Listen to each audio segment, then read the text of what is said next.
waxaan ugu horeyntii halkan uga mahad celinayaa bulshada weynta Soomaaliyeed ee ku dhaqan Puntland.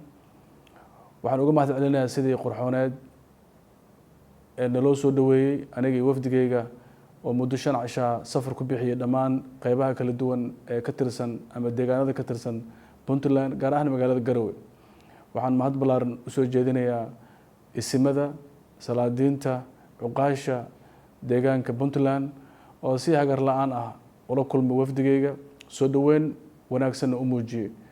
waxaan kaloo u mahad celinayaa xubnaha baarlamaanka ee maamul goboleedka Puntland oo ayaguna waqti badan geliyay soo dhaweynteena qalbi furan noo muujiyay naguna soo dhaweeyay dhulka quruxda badan ee Puntland.